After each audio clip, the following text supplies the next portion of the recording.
अस्सलाम वालेकुम मेरे प्यारे प्यारे व्यूअर्स, आप सब कैसे हैं। आई होप आप सब अच्छे होंगे। आज हम बहुत ही टेस्टी और मज़ेदार सी मलका मसूर दाल की रेसिपी देने जा रहे हैं, जो ना सिर्फ खाने में टेस्टी होती है बल्कि जायका भी इसका लाजवाब होता है और बनाने में बहुत ही सिंपल है। ये सिंपल सी और मज़ेदार सी रेसिपी किस तरीके से बनती है, आइए हम सब आप मिलकर बनाते हैं। सबसे पहले एक पतीला ले लीजिए और इसके अंदर हमने सबसे पहले ऑयल डाल दिया। 4 चम्मच इसके अंदर ऑयल डाले हैं और सबसे पहले हम इसके अंदर ज़ीरा डाल देंगे 1 चम्मच। ज़ीरे के साथ ही हम इसमें चॉप किए हुए अदरक और लहसुन डालेंगे। यहाँ पर हमें पेस्ट का इस्तेमाल नहीं करना है, चॉप किए हुए अदरक और लहसुन का इस्तेमाल करना है। और साथ ही हमने इसके अंदर प्याज भी मिला दी है। अब इन तमाम चीज़ों को अच्छे से सॉफ़्ट कर लेंगे, भून लेंगे थोड़ी देर के लिए। जैसे ही थोड़े से सॉफ़्ट हो जाएंगे प्याज, तो इसके अंदर हम टमाटर शामिल कर देंगे और टमाटर को भी थोड़ा सा भून लेंगे।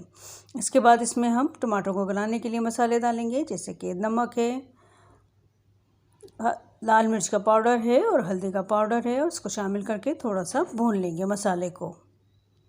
ये देखिए, मसाले को बहुत अच्छे से इसको भून लेंगे। भूनने के बाद हम इसके अंदर हमने भिगाकर मलका मसूर की दाल को 2 घंटे के लिए रख दिया था। उसके बाद अब इसका पानी निकाल कर अब मलका मसूर हम इसके अंदर शामिल कर देंगे। भिगाने से दाल बहुत जल्दी गल जाती है। अब इसके अंदर पानी डाल देंगे, 2 प्याली पानी डालकर इसको ढककर 15 से 20 मिनट के लिए गलाएंगे। और अच्छा हमें बिल्कुल गलाना है ताकि अच्छा सा मैश हो जाए ये।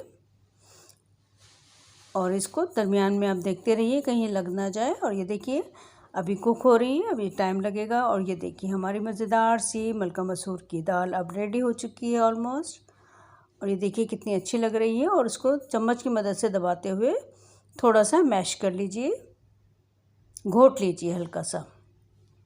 थोड़ी सी घुटी हुई और थोड़ी सी साबित दाल इसके अंदर बहुत अच्छी लगती है ये मलका मसूर की। और बहुत ही सिंपल मसालों के साथ मैंने आपको बहुत ही कम मसालों के साथ ये रेसिपी दी है। आई होप आप सबको अच्छी लगेगी और जायके में भी इतनी ही लाजवाब होगी।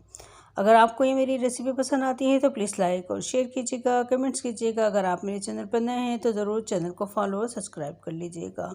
अब इस दाल में डालने के लिए हम बघाड़ तैयार कर लेते हैं। हमने सिर्फ यहाँ पर 2-3 चम्मच हमने इसके अंदर ऑयल लिया है। आप चाहें तो घी से भी बघाड़ दे सकते हैं। अब ज़ीरा और साबित गोल मिर्च इसके अंदर डाल देंगे और ये हमारा तड़का तैयार हो चुका है दाल में जाने के लिए।